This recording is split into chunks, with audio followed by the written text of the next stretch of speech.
to stupid, senseless, unrestricted measures and brought about a tragedy which nobody could have foreseen, including me. For that, my rank was too low and my position too insignificant. We were terribly surprised, but the answer, absolutely. Analizar la personalidad de Adolf Eichmann desde las perspectivas de la moral, la filosofía y la ética implica adentrarse en un terreno complejo y multifacético. Eichmann fue una figura central en la implementación de la solución final durante el régimen que gobernó Alemania en los años 40, responsable de la logística de deportación de millones de judíos a los campos de exterminación. Su juicio en Jerusalén en 1961 puso de relieve cuestiones fundamentales sobre la naturaleza del mal, la responsabilidad individual y la obediencia a la autoridad. Vamos a analizar desde una perspectiva moral, ética, filosófica, si las actitudes de este sujeto fueron las más adecuadas en base a lo que él decía seguir. Bienvenidos. Adolf Eichmann, un oficial de alto rango y uno de los principales arquitectos de la solución final, personifica una figura compleja y profundamente perturbadora en la historia del siglo XX.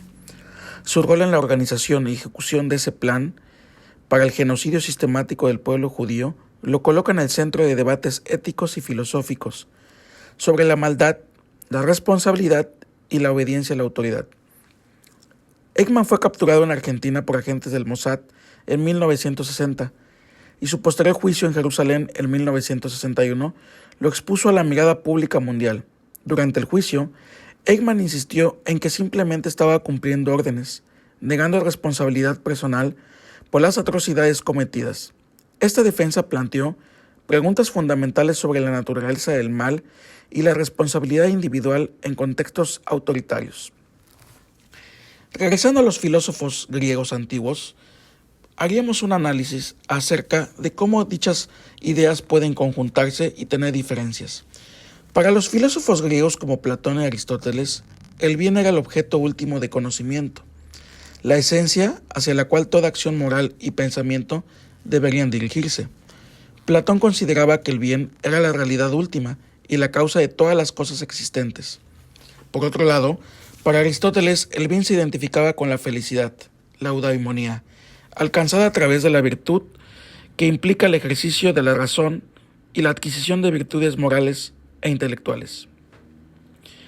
Eichmann, operando bajo las premisas del régimen, adoptó un sistema de valores profundamente corrompido, en el cual el bien se definía en términos de eficiencia en la ejecución de políticas genocidas. Este concepto de bien estaba en completa antítesis con la noción griega de bien que promueve la justicia, la virtud y el bienestar humano. La percepción del bien de Eichmann estaba distorsionada por una ideología que deshumanizaba a otros y glorificaba la lealtad al Estado por encima de la moral universal. Arendt, en su obra sobre la banalidad del mal, distingue entre el acto de pensar y el proceso de conocer. Argumenta que Eichmann mostró una alarmante falta de pensamiento en el sentido de reflexionar críticamente sobre sus acciones y sus implicaciones morales. Arendt sugiere que esta incapacidad para pensar, para cuestionar la moralidad de las órdenes recibidas, facilitó su participación en el mal. El conocer, por otro lado, se referiría a la acumulación de hechos o conocimientos, algo que Eichmann demostró en su meticulosa organización logística, pero sin el acompañamiento de la reflexión ética sobre esos acontecimientos. Desde la perspectiva de la ética kantiana, que enfatiza el deber y la autonomía moral del individuo, las acciones de Eichmann son condenables. Kant sostiene que debemos actuar según máximas que puedan universalizarse, respetando la humanidad tanto en nosotros mismos como en los demás. Eichmann violó este principio fundamental, tratando a los seres humanos no como fines en sí mismos, sino como medios para lograr los objetivos del régimen. Su falta de autonomía moral y su subsiguiente obediencia ciega a la autoridad contravienen el imperativo categórico kantiano. El análisis de Adolf Eichmann a través de la lente de la filosofía, moral y ética revela profundas lecciones sobre la naturaleza del mal, la responsabilidad personal y la importancia de la autonomía moral, contraponiendo sus acciones y justificaciones con los conceptos del bien en la filosofía griega. El análisis crítico de Hannah Arendt y los principios de la ética kantiana se resaltaban en la necesidad imperativa de la reflexión ética y moral y en la conducta humana. Eichmann, al fallar en reflexionar sobre sus acciones y adherirse ciegamente. Una pregunta que cabe mencionar: ¿por qué Eichmann invocó durante el juicio a Kant? Durante su juicio en Jerusalén, Adolf Eichmann hizo referencia a Immanuel Kant, especialmente al concepto kantiano del deber. Eichmann afirmó que había vivido su vida de acuerdo con los principios morales de Kant, particularmente el imperativo categórico, que exige que uno actúe de tal manera que la máxima de su acción pueda ser universalizada, es decir, convertida en una ley universal. Eichmann intentó argumentar que su conducta durante la guerra fue un ejemplo de obediencia al deber en el sentido kantiano.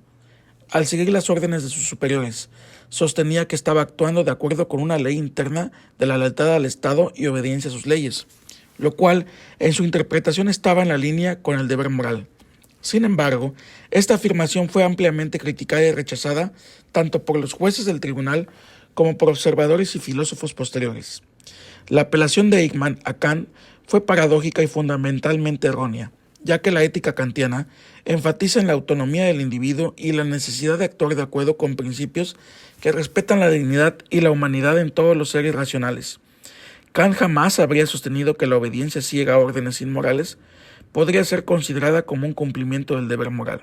La interpretación de Eichmann fue vista como un intento de distorsionar la filosofía moral kantiana para justificar sus acciones durante el Holocausto, acciones que resultaron en la muerte de millones de personas y que representan una violación flagrante de los principios éticos y fundamentales.